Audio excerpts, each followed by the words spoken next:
Paramita. It's nice to see you again. Hello, Rachel. Absolutely lovely to see you and lovely to be starting this journey together. Exactly. So we thought what we could do first is do a little bit of an introduction. I will start a bit of an introduction on the sapient space and also a bit about me. Mhm. I think the first question is, really about why are you doing this? And what brought you to this type of work? Mhm. So I'm trained as a psychologist. I work as an executive coach. I work as a leadership faculty facilitating leadership programs throughout the world. And one of my earliest memories of being kind of guided in terms of self-development was when I was 13, if you can believe it. I my school psychologist actually called me aside one day and he said, Rachel, I've been watching you. Mhm. And what I noticed was that the students at the school, whenever they had a problem, they would always come to you. And I wanted you to know that this is not something that is unique. Sorry, not unique. This is not something that everyone does. This is something that is unique, and I've not seen this before.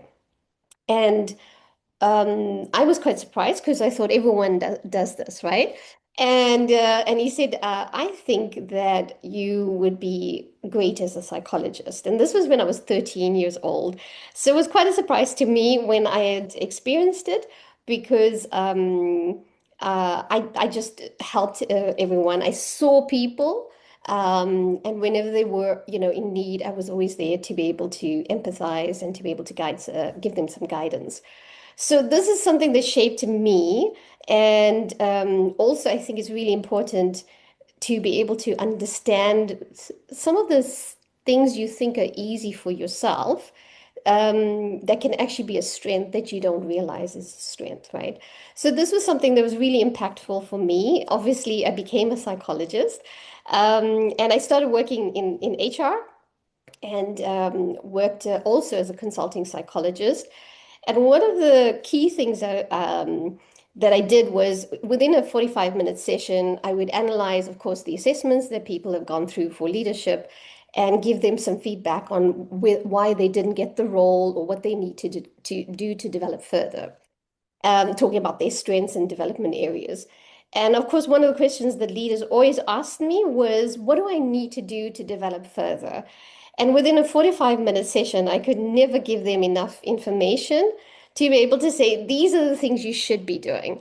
So I felt really unsatisfied, I think that's the word, where I thought, okay, how do I help these leaders? Because I can see they're hungry, they're desperate to be able to learn how to grow.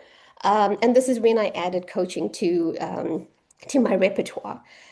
So I started coaching in South Africa, coached a number of CEOs from different banking and financial institutions, and then my practice grew from there. And with the sapient space, one of the things I wanted with the sapient space, and of course, sapient means wise. And I think with wisdom, one of the things I find when I work with leaders is that a lot of leaders have a lot of wisdom that they hold within themselves. And through coaching, it's really how do we unlock it? How do we get them to access it through the conversations? And of course, you know what it's like. So this is why I created it because in most of the conversations that I have with leaders, they always say, "Oh, this is amazing," and I like to answer back and say, "You had this within you all this time." So it was really about how do you unlock it. So I work throughout, globally as a coach and as a faculty, as I said, and within Sapient Space, I want to be able to create this for leaders and also to be able to create communities because I think we're not just defined by the work we do, we're also defined about who we are. What is our purpose? What is the light that we bring? So that's why I'm doing what I do. And for you, Parag. Absolutely. My story starts not about discovering psychology as early as you do, but I was brought up as a as an only child, surrounded by adults. I had a deep empathy, I think, developed as a child. And I think that is one of the qualities we need as a coach. So, to rewind the tape a bit, at a very young child, I had to find my own way in the world, make my space, because I had to go to a boarding school. And there, you negotiate your way with your peers. And I was the only one who could read that early. So I had my little, space where people would come sit around me and I would read out to them at that young age. But what was very strange was that the first report came back home and they said, she's a natural leader. Now you have to imagine that in any group, I'm usually the smallest. So, was it a compensation for being that small? But all that, all those years ago, I heard the word leader. And I don't know how somehow the circle comes complete that I end up like you, Rachel, working with leaders across the globe. But I didn't come to it by any straightforward way. So I started out as a diplomat to this diplomatic career.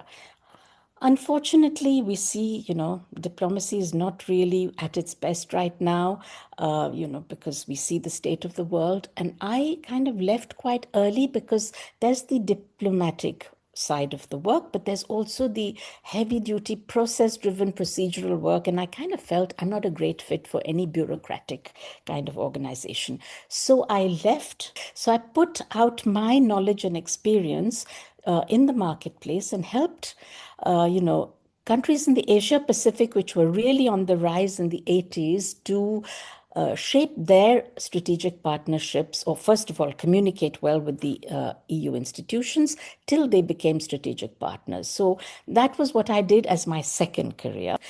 And so I went back to studying. I went back to university as a mature student. I studied social and cultural anthropology. I believe it was to kind of give myself an intellectual frame within which to place myself as a person of Indian origin, helping governments from the Asia Pacific region to express their policies to the EU. And I said, how am I doing that? So it was like a deconstruction of my own experience. And then I got flooded by this, sort of lightning moment where I realized what I really love is studying. And so from that, I went on to train as a psychotherapist, and that brought me to coaching. We all know the importance of feedback. My first clients were all high achieving women, which brings us also to the space where we're putting ourselves out through our own experiences, women leaders who have studied psychology, to actually help women to be able to be at their best in a world which is not always terribly friendly to their success. So that sort of completes the circle. So one of those bright women leaders told me, Paramita, you have a coaching style in your therapy. And I was hit by imposter syndrome. And I said, how could I have possibly been studying so hard to be a therapist to be called something else? But it kind of sparked off my curiosity. I've always been curious. And I said, well, if people are labeling me this, I better go and check it out. And that's how I trained to be a coach. And that was at the turn of the millennium. And I've never looked back since, So helping people to achieve their dreams and what they want, and to, as you say, tap into their inner wisdom while they're looking for their best life and their best person, their best leadership. That's what brings us together, Rachel. Cool.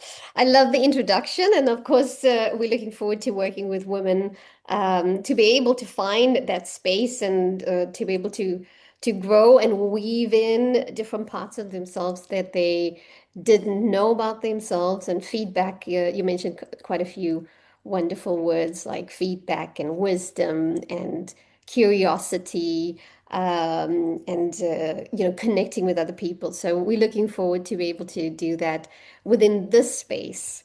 So welcome.